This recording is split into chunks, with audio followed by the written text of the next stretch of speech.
Welcome to bird media. నేను మీ పవన్ కృష్ణమూర్తి.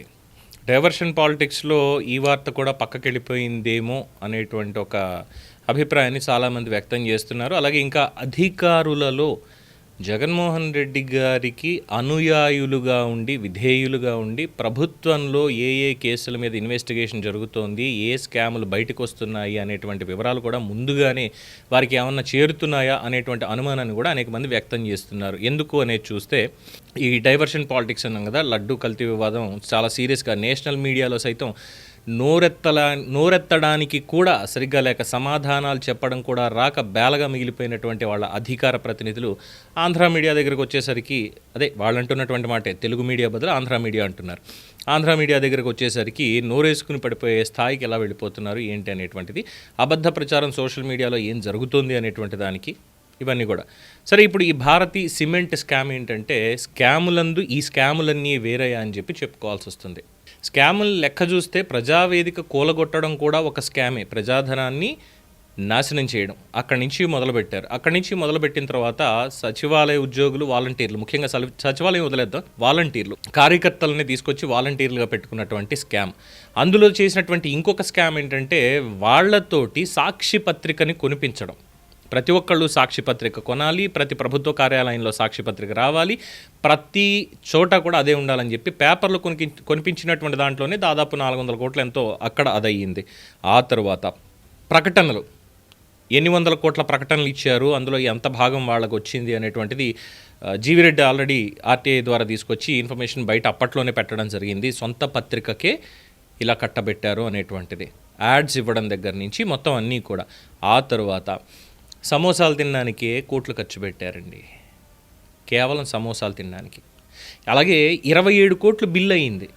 3-4 మనుషులు తినడానికి 5 ఏళ్లలో 27 కోట్లు బిల్లు చేశారు. మరి ఆ లెక్కలు ఇంకా బయట వీళ్ళు పెట్టలేదు పూర్తిగా. అది ఒకటి. ఇలా చెప్పుకుంటూ వెళ్తే ఎన్ని స్కామ్లు. ఆఖరికి భూమి మీది, హక్కు మీది అని చెప్తూనే దాని బ్రాండింగ్ నాది అన్నట్టుగా 750 కోట్లు దానికి, పెయింట్లు వేసి రంగులు మార్చడానికి తగలేసింది అది, 750 కోట్లు ఋషికొండలో ఖర్చు పెట్టింది అది, సొంత ఇంటికి తాడేపల్లి నివాసానికి పెద్ద పెద్ద గ్రిల్స్ కట్టుకున్నటువంటి దానికి, రోడ్డు వేసుకున్నటువంటి దానికి, హెలీప్యాడ్ కోసం చేసినటువంటి ప్రహసనాలు, దాని పక్కన కాలనీ కూల్చినటువంటి ఇది, ఆ పక్కనే ఉన్నటువంటి అపార్ట్మెంట్స్ ఏవైతే ఉన్నాయో అది కూడా వైసీపీ నేత వెంచర్లు అని చెప్పి, దానికి ఎదురుకుండా అంత పెద్ద పెద్ద పాష్ అపార్ట్మెంట్లు ఉంటే నా ముందు ఆ కూలి బతుకులు ఉండడం ఏంటి అని చెప్పి ఆ మొత్తం అందరినీ కూడా ఖాళీ చేయించినటువంటి పరిస్థితి, ఇవన్నీ కూడా ఉన్నాయి. అందులోనే ఒక వాలంటీర్ కూడా ఉంది. ఆ వాలంటీర్ని కూడా సస్పెండ్ చేస్తే పవన్ కళ్యాణ్ గారి దగ్గరికి వెళ్ళిందని కేసు కూడా పెట్టారు. తర్వాత వారి సోదరుడు కూడా మరణించాడు అనేటువంటిది తెలిసింది. మరి హత్య చేయబడ్డాడా, ఆత్మహత్య అనేది ఇంకా బయటికి రాలేదు.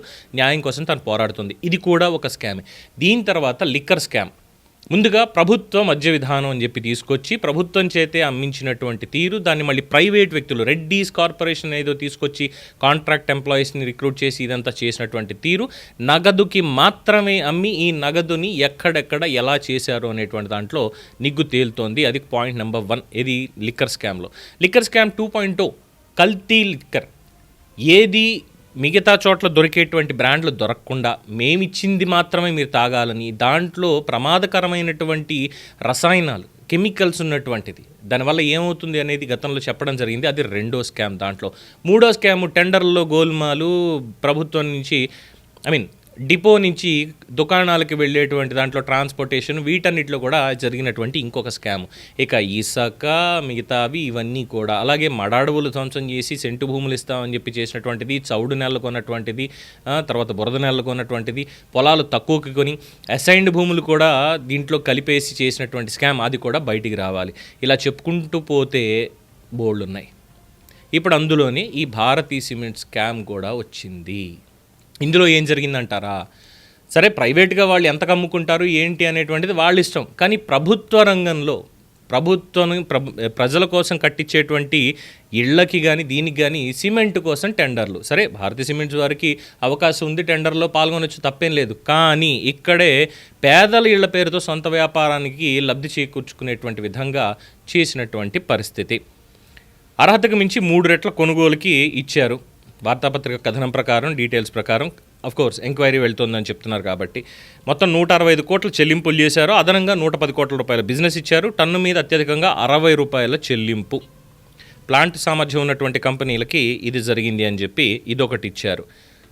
మీడియాలోకి వాళ్ళకే, మిగతావన్నీ వాళ్ళకే అన్నట్టుగా జగన్మోహన్ రెడ్డి గారు ఇంకా మాట్లాడితే అక్రమాస్తుల కేసులో ఉన్నటువంటి వాళ్ళందరినీ కూడా తీసుకువెళ్ళి పదవులిచ్చి మరీ కూర్చోబెట్టారు.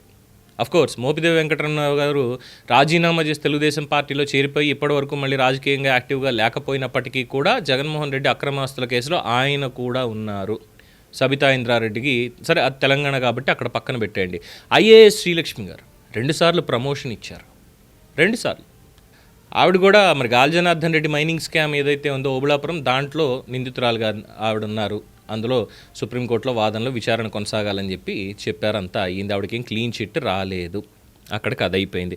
ఇలా చెప్పుకుంటూ పోతే బోల్డ్ ఏమైనా ఉన్నాయి కొత్తగా మాట్లాడడానికి. ఇన్ని స్కామ్లు ఉన్నాయి.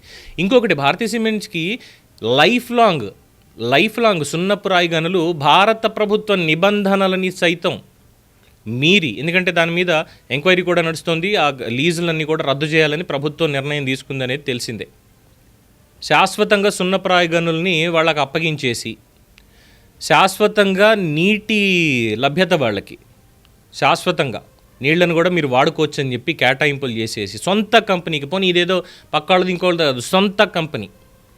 ఆ పేరు మార్చిన తర్వాత లైసెన్స్ వీళ్ళది అయిన తర్వాత గనులతోటి సంబంధం లేదు, మళ్ళీ కొత్తగా గనులు కావాలంటే టెండర్లో పార్టిసిపేట్ చేయాలి విత్ రూల్స్ అండ్ రెగ్యులేషన్స్, అవన్నీ కూడా కాదు అని చెప్పి చేసినటువంటిది. ఇంకా మాట్లాడితే సాక్షి పత్రిక మీద, సాక్షి ఛానల్ మీద అనుకుంటా దేశద్రోహం కేసు కూడా ఉంది. సెంట్రల్ హోమ్ మినిస్ట్రీ వాళ్ళు దాని లైసెన్స్ని రద్దు చేస్తే కోర్టుకు వెళ్ళి స్టే తెచ్చుకున్నారు.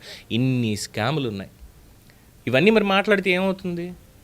సో ఒక్కొక్క దాంట్లో ఒక్కొక్కటి బయటపడుతూ వస్తూ ఉంటే డిఫెన్స్లోకి వెళ్లాల్సింది పోయి అఫెన్స్లోకి వెళ్ళిపోదాం మనం అని చెప్పి తప్పు చేసుకుంటూ వెళ్ళి ఆఖరికి ఎక్కడ దాకా వచ్చారనేది తెలుస్తుంది. మరి శిక్షలు పడతాయా, ఎంక్వైరీ అవుతుందా అంటే తెలీదు. ఎప్పటిదాకా వెళ్తుంది, ఎవరెవరు అండ ఉంది అనేది చూడాలి. ఇది డైవర్షన్లో భారతీ సిమెంట్ స్కామ్కి సంబంధించినటువంటి ఇంకొక అంశం. దీని మీద మీ అభిప్రాయం తెలియచేయండి. చూస్తూనే ఉండండి ది బర్డ్ మీడియా.